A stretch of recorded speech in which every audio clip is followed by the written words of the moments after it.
এইফালে এনেকৈ মাংসখিনি ফ্ৰাই কৰি ল'ম।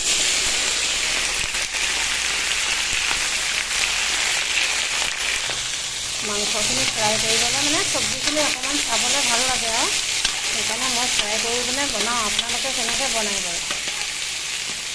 মই হ'লে এনেকৈ বনাওঁ। এইফালে মই চয়াবিন, আলু, মটৰ চব্জি। আপোনালোকে নাভাবিব আকৌ যে মই ইমান বনাওঁ যে অকলে অকলে খাওঁ বুলি। এইফালে ভাতো হৈ গ'ল।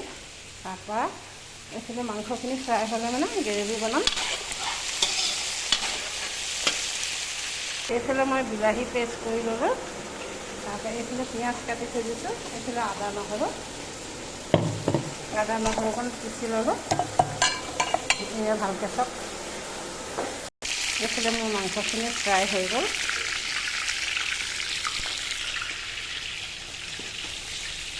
এইফালে মাংসখিনি ধুনীয়াকৈ ফ্ৰাই কৰি থৈ দিছোঁ। এইফালে মই পিঁয়াজখিনি দি দিলোঁ। অকণমান ৰঙচুৱা কৰিম।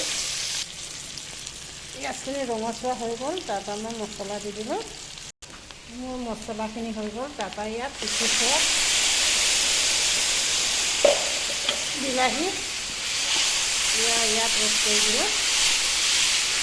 এইফালে মই মাংসখিনি দি দিলোঁ।